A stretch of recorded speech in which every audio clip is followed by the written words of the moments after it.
Dan saya melihat gapura yang namanya terlihat tadi itu desa apa di situ itu sudah dijaga. Pinggirnya gapura ini ada ular besar. Memang itu sepertinya kerajaan ular di situ itu. Ini kalau ada salah satu penari yang sudah gerakannya berbeda dengan lincah sekali, tanpa aturan dan tanpa lelah, ini sudah mulai kerasukan. Apa ada hubungannya dengan Alas Purwo dan Alas Gumitir itu nih?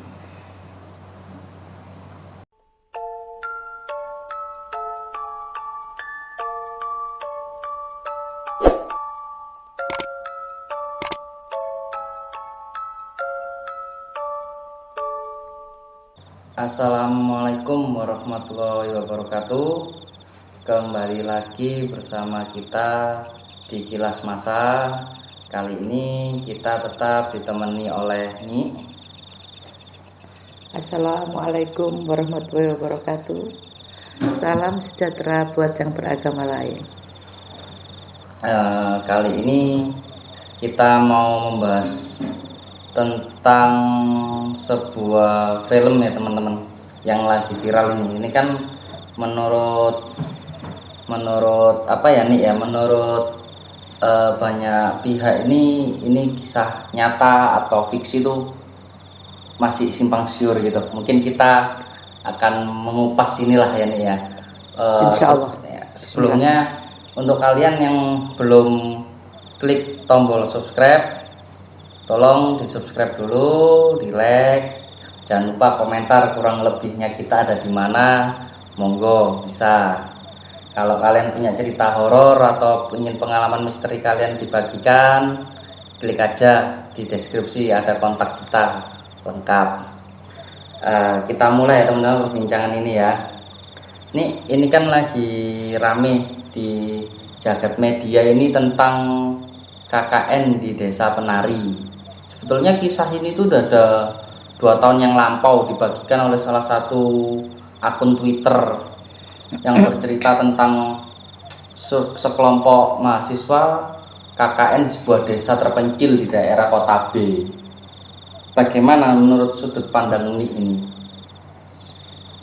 Sebenarnya itu tidak 2 tahun yang lalu. Kejadian itu tahun 2011. Ya, menurut pencerita ini kan dia bilang membagikan ceritanya itu 2 tahun yang lalu nih. Membagikan ceritanya itu. Kalau sebenarnya cerita sebenarnya kita nggak tahu. Cerita itu sudah dibagikan begitu kejadian. Bahkan itu sempat ada di media koran waktu itu ya. Tetapi tidak seberapa dihiraukan. Dianggap mahasiswa hilang, mahasiswa kecelakaan. Kan biasa dulu kalau KKN naik gunung itu pastilah ada kasus-kasus semacam itu pasti. Kalau tentang cerita itu sendirian ya, tentang keangkeran atau kesakralan tempat tersebut, keangkeran atau kesakralan tempat tersebut itu nih. Bagaimana pendapat semua ini? Tempat itu sakral mas, semua tempat, bahkan di rumah ya, rumahmu ini itu kalau kita mau mensakralkan sakral, karena setiap tempat itu punya aturan. Aturan itu yang dikatakan sakral. Jadi tidak bisa dikatakan tempat itu apa sakral apa angker. Kalau masalah angker ya kembali lagi ke alam tadi itu bagaimana. Kalau alam terbuka, apalagi itu masih berbentuk seperti hutan, ya insya Allah pasti banyak penghuni, banyak makhluk-makhluk astral yang masih istilahnya itu mencari-cari, kan begitu. Semua itu tergantung. Jadi di rumah sini pun kalau dikatakan mau angker bisa, kalau tidak ada penghuninya, kan seperti itu. Ya, bisa. Dari jamaan tangan manusia. Tempat itu untuk dijadikan apa? Alam mengikuti aja. Jadi seperti itu. Mungkin alangkah baiknya kita mengupas satu-satu dulu ya, step by step dulu ya. Dari awal kisah ini kan diceritakan bahwa mahasiswa ini, sekelompok mahasiswa ini KKN di kota B, Ya. inisial B. Kalau menurut ini kota B ini banyak diperbincangkan orang-orang ini Banyuwangi, bahkan terakhir sebelum video ini naik ada beberapa info itu di desa Rawabayu atau apa ya? Rawabayu ya. Iya. Bagaimana menurut kita, langsung ngobrol intian ya, sudut pandang secara metafisika ini aja. Maaf, kita tidak usah terfokus pada kasusnya anak-anak yang KKN itu dulu ya. Jadi kalau di Banyuwangi itu memang banyak tempat-tempat yang sakral, bahkan banyak tempat-tempat yang masih belum berpenghuni, seperti hutan, rawa-rawa itu banyak. Karena di sana menurut historinya itu kan bekas kerajaan Blambangan, di mana Minak Jinggo. Ya. Siapa yang tidak tahu beliau itu siapa? Ya. Nah, itu kesaktiannya seperti apa? Ya. Jadi bahkan sampai enik muda dulu itu kalau ada cerita-cerita ya guyon-guyon teman-teman, wah ikut disantet iku, waduh hati-hati dukune Banyuwangi. Ya, ini terkenalnya seperti itu karena dari sanalah banyak ilmu-ilmu yang berkembang. Banyak ilmu-ilmu yang berkembang. Maaf saya potong sebentar ya. Kita tidak menjudge bahwa Banyuwangi itu sebuah kota santet atau enggak ya teman-teman. Tidak, itu cuman ini perbincangan masyarakat itu bahwasanya Banyuwangi seperti itu ya kita mengikuti alur aja. Ya, seperti itu ya. Itu sejak saya muda dulu ya seperti itu cerita-ceritanya. Bahkan kalau guyon-guyon gitu ya, arahnya ke sana. Padahal banyak sekarang ini orang pinter, ilmu yang mau hitam mau putih di mana-mana banyak sekarang itu. Tidak terfokus di Banyuwangi. Ya kebetulan karena kasus ini sudah viral, bahkan sudah difilmkan, saya dengar. Kalau endik masalah-masalah begitu itu maaf tidak mengikuti. Tidak mengikuti, cuman kok menarik. Sekarang sampean tanya, endik jawab. Jadi gini, desa itu memang ada di Banyuwangi itu. Berarti cerita ini fakta ya nih ya? Insya Allah ya. Kalau saya mengatakan fiktif dan tidaknya cerita itu tergantung yang membaca. Iya. Karena kalau kita membaca satu cerita yang mistik, kita tidak bisa menghayati. Just minute, sebentar saja sudah hilang. Cuma baca gini, sudah hilang. Tetapi kalau kita membaca cerita ataupun melihat mistik, kita mendalami dan menghayati. Apalagi yang diceritakan ini betul-betul sesuatu makhluk astral yang mempunyai aura tinggi, kita bisa masuk ke dalamnya situ.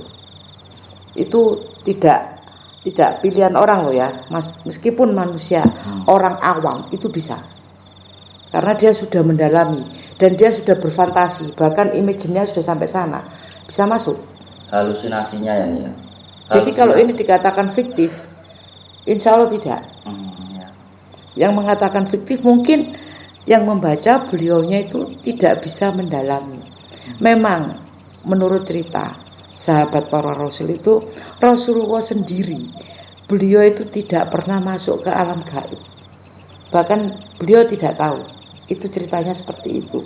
Ya mungkin zaman Rasulullah itu belum banyak alam gaib karena manusianya masih lurus-lurus saja. Kalau sekarang kan sudah banyak orang-orang yang kemerungsung apa. Bahkan tempat yang maaf ya ini, makam yang harusnya kita memuja beliau, dan bukan memuja, yang harusnya kita mendoakan beliau meskipun kenal atau tidak, kita mendoakan, tetapi mereka kesananya salah. Mereka meminta, nah ini kan sudah musyrik, kan sudah tidak boleh, yang akhirnya timbul kegoiban itu tadi. Jadi yang menciptakan alam goib apa sebenarnya manusianya sendiri, yang akhirnya mereka mempercayai timbullah alam goib itu tadi. Ya. Kembali lagi ke ceritanya ya nih. aku sendiri ini agak bingung memulai pembicaraan dari mana nih. Ya. Karena kalau saya pelajari sedikit, bukan pelajari sedikit, saya lihat kayak kan dari 2019 lalu sudah baca ceritanya bagaimana. Gimana ya? Seberapa tertutupnya desa tersebut itu nih? Ini kita mau membicarakan masalah KKN. Iya. Oke.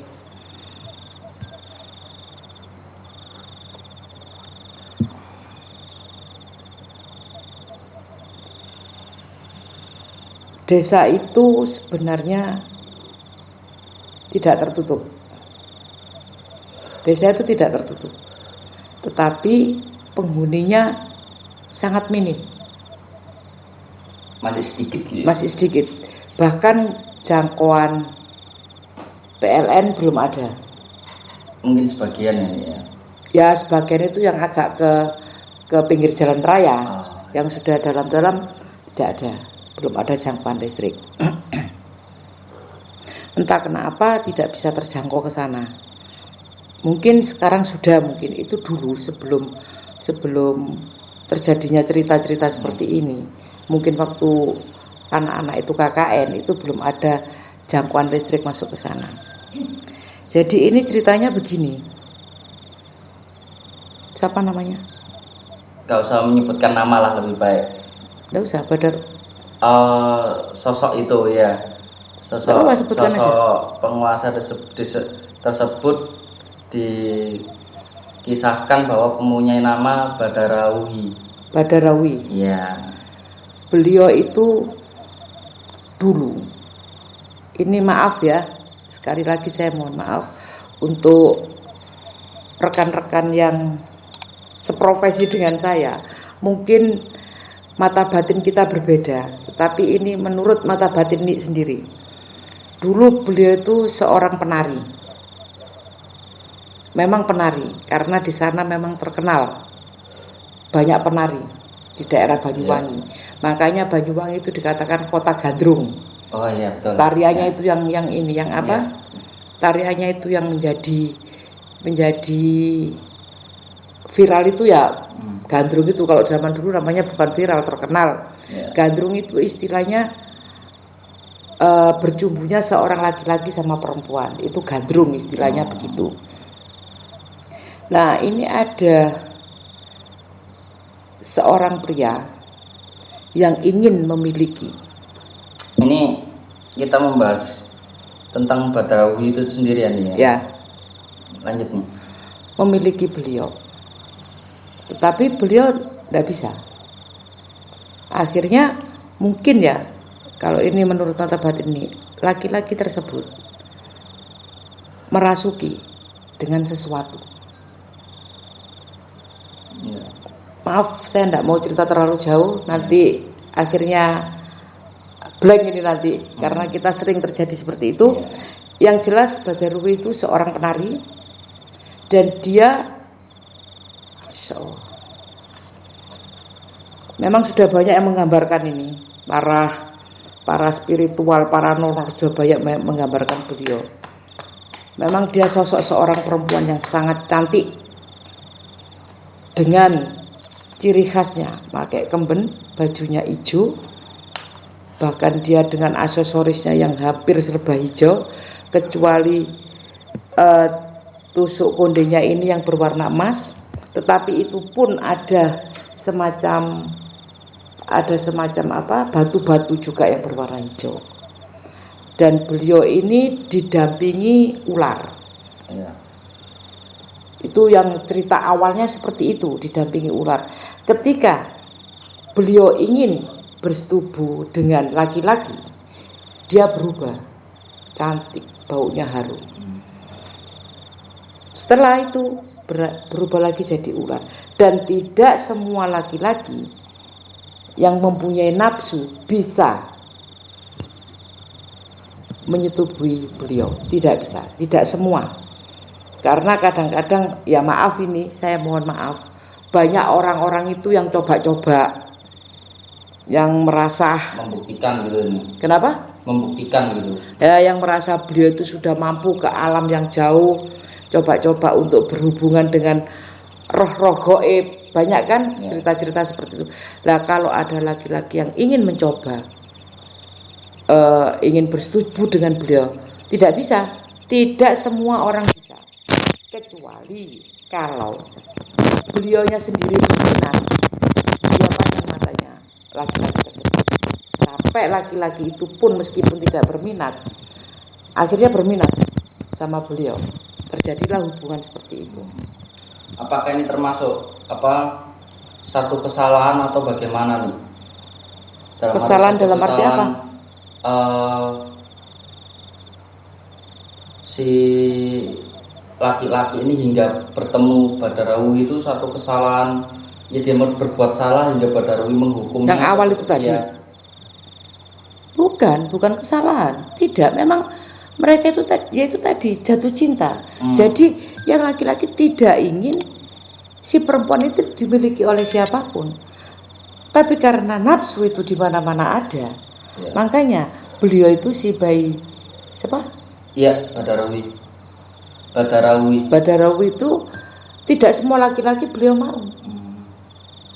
Tidak semua laki-laki beliau mau. Jadi kalau beliau tertarik, ya sudah, dia ciptakan satu hipnotis di mana laki-laki itu bisa membuat tertarik sama beliau. Tapi, berubahlah beliau. Ya, secara situ ya nih, Badarawinya ini. Kalau untuk tempatnya sendiri secara geografis memang ada di tengah hutan gitu ya nih. Ya. Bahkan itu dulu bekasnya satu semacam kerajaan, dan bekas-bekas itu masih ada. Mungkin ini anak-anak mahasiswa ini yang KKN di sana, itu mungkin anak-anak dari jurusan seperti FISIP. Mungkin ya nih. Ya, jadi dia itu melihat kehidupan penduduk di situ bagaimana. Karena satu hal, di mana ada tempat yang saya ini melihat ada semacam, kalau kamar mandinya para dayang-dayang apa itu kan diumpamakan seperti sendang ya dulu itu ya, diumpamakan seperti sendang begitu. Ini berbentuk seperti kamar mandi. Mereka melihatnya seperti kamar mandi, tetapi memang kamar mandi yang tapi itu sebenarnya terlihatnya sendang. Karena itu tempat yang sakral, kita tidak boleh senonoh di sana. Dimanapun, meskipun di rumahmu, kalau ada tamu yang berbuat tidak senonoh, kamu marah kan?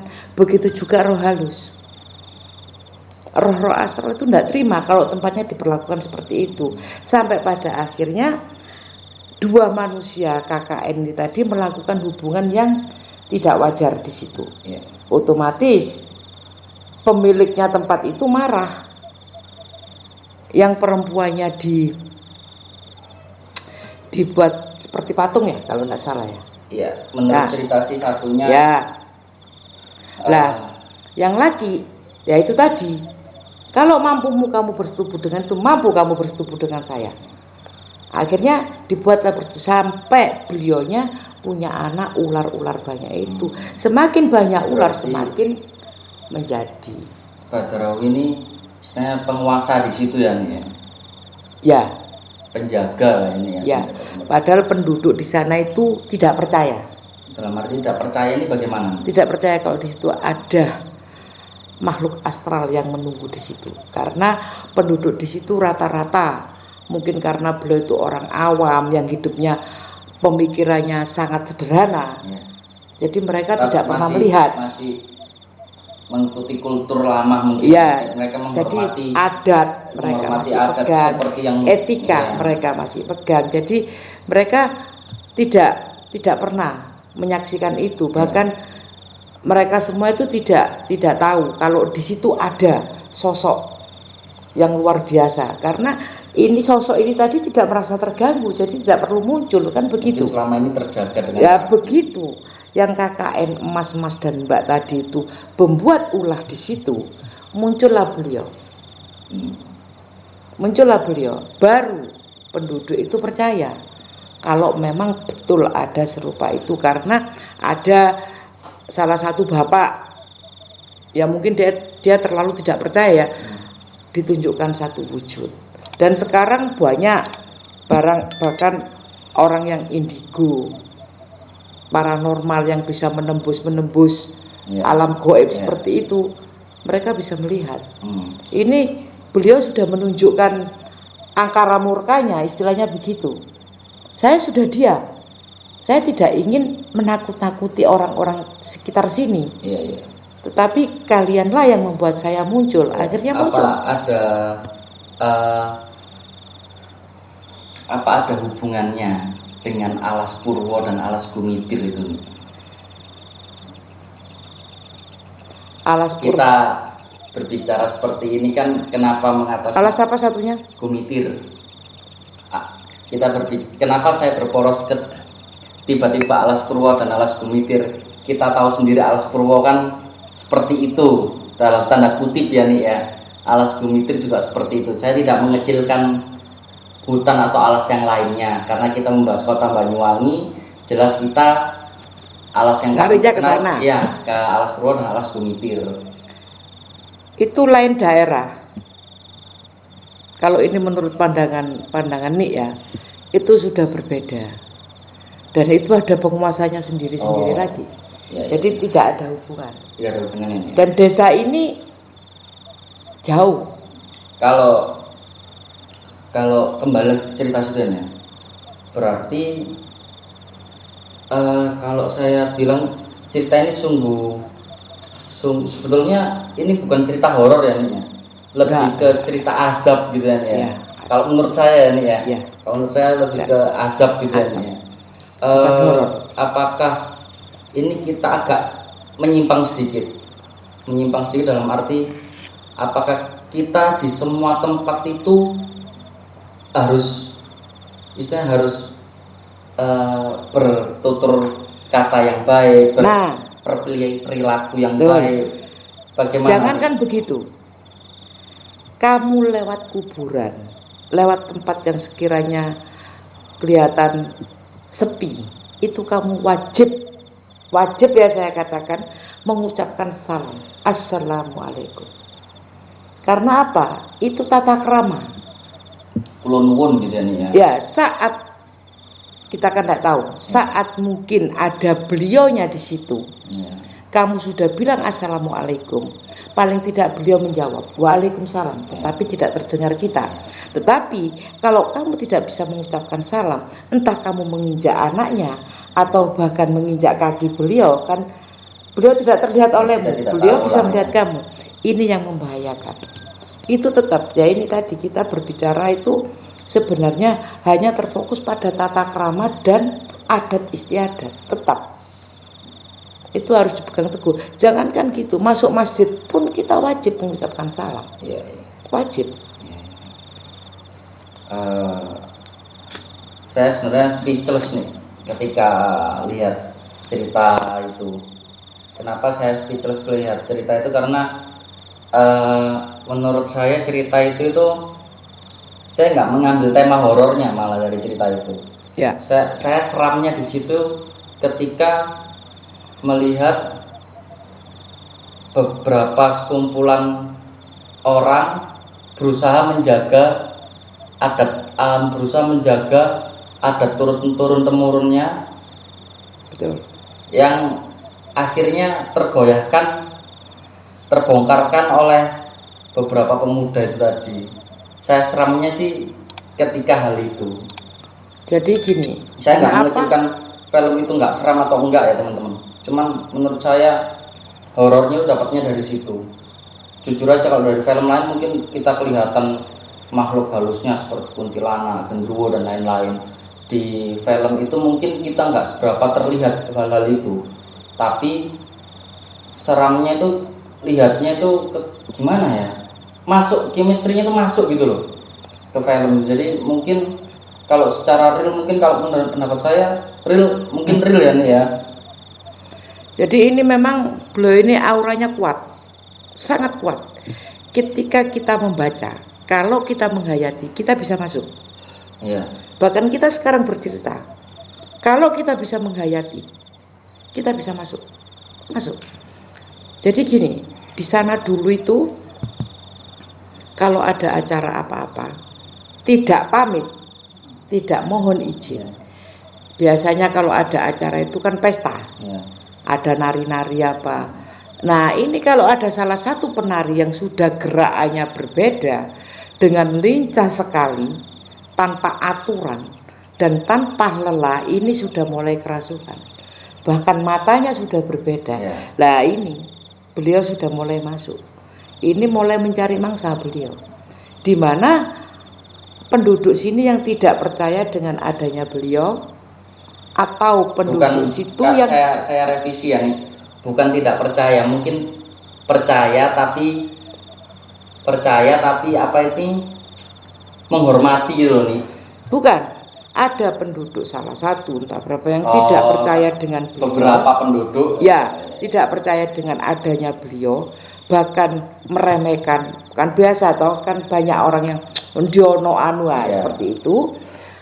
Nah itu dia cari sampai akhirnya ketemu, ditangkap, yaitu akhirnya ikutlah menari orang itu. Jadi dia pakai media orang dulu yang gerombolan penari-penari tadi itu. Jadi dia masuk ke situ, itu medianya, baru dia menemukan orang itu. Jadi begini, istilahnya itu beliau itu hanya ingin dihormati, dihargai, dan katakan bahwa dia itu ada, beliau ada. Makanya kenapa ini bisa viral? Ini beliau mulai muncul karena selama ini tenggelam. Selama ini tenggelam. Dari tarian ini ya. Kesenian tari daerah Banyuwangi kan ada 6 nih. Yang digambarkan di film tersebut atau di cerita tersebut itu hanya tarian gandrung. Apa memang tarian gandrung ini ada unsur mistisnya sebelum memulai tarian? Ya, betul. Sekarang bisa kamu bayangkan, tari gandrung itu kakinya diangkat satu loh ya, sambil munyer-munyer muter gini loh. Itu kalau tidak mistis tidak kuat, tidak bisa. Dan ciri khasnya tarian gandrung, penari harus pakai kaos kaki satu bawah lutut, kaos kaki putih, tidak boleh lainnya. Jadi bawahnya lutut. Meskipun pakai sewek, pakai selendang, pakai apa, mesti kaos kakinya di bawah lutut panjang. Mana ada penari pakai kaos kaki kalau bukan gandrung. Saya mau beda sedikit-sedikit ya nih ya. Kan di beberapa scene tersebut ada yang scene-nya itu ketika anak-anak ini pulang dari mana gitu, saya lupa, masuk hutan dan motornya mogok. Ini menurut mitos saja ya. Katanya kan kalau kita di hutan, di gunung, ketika kita ada di hutan, di gunung, itu apapun yang terjadi, kalian harus tetap jalan, jangan berhenti. Bagaimana menurut pendapat ini? Memang begitu. Karena saya dulu juga, alhamdulillah, saya juga pernah mendaki. Hingga ditawari makanan jangan mau atau ini. Gimana nih? Masa muda saya dulu juga pernah mendaki. Jadi kalau kita mendaki, tapi dulu saya masih orisinil, tidak ada motor, jadi jalan terus. Kita berhenti saat capek. Bahkan kita tidak boleh tidur di tempat-tempat yang sembarangan, ada pos-posnya. Itu memang, jadi kalau kita berhenti, motor bensin habis, jalan terus saja ditutup, jangan berhenti. Dan anehnya, berhenti itu karena apa? Tidak mungkin karena bensin habis, karena semua sudah prepare. Sudah prepare, nanti entah berapa kilo bisa jalan lagi. Kalau ditawari orang makan, memang tidak boleh, karena kita tidak tahu siapa beliau, kita tidak tahu. Cuman kalau ada orang duduk-duduk, kita tetap bilang nuwun sewu, monggo Pak, monggo Bu, itu harus. Itu harus. Kalau karena kita tidak tahu beliau itu siapa ya. Terus ada salah satu scene lagi di situ itu bahwasanya Badarawi ini yang menghormati juga salah satu kodam, salah satu anak KKN tersebut. Gimana menurut ini? Ya, karena salah satu anak ini punya punya attitude yang tinggi. Nah, kembali lagi ke attitude-nya ini. Ya, jadi beliau menghormati anak salah satu ini, dan anak inilah yang bisa melihat bagaimana bentuk beliau ini. Baratwi itu sebenarnya perempuan biasa dulu itu, yaitu tadi karena dia dituntut untuk jadi penari, beliau menari, tetapi dia betul-betul seorang penari yang bukan, kalau zaman dulu itu penari itu istilahnya ronggeng. Kenapa? Karena setiap penari bisa disentuh laki-laki manapun. Ya. Beliau ini tidak bisa. Jadi beliau ini mungkin ya, kalau menurut mata batin saya, ngeloro hati, istilahnya gitu, sakit hati, karena beliau sudah diperlakukan seperti itu saat jadi penari. Mungkin ulasan kita seperti itu, atau ada tambahan dari ini mungkin tentang cerita kita malam ini? Kalau ini saat ini ya. Insya Allah saya melihat sebenarnya beliau itu sudah tidak ingin dibicarakan, cukup. Istilahnya dulu beliau memang makhluk yang seperti itu, dan beliau sudah tenang di alamnya, terusik gara-gara satu tingkah pola seseorang. Akhirnya beliau marah, bangkit lagi, karena kan kembali lagi seperti yang pernah saya ulas beberapa episode yang lalu, yang mati itu hanya roh dan jasadnya, sementara khorinnya masih ada.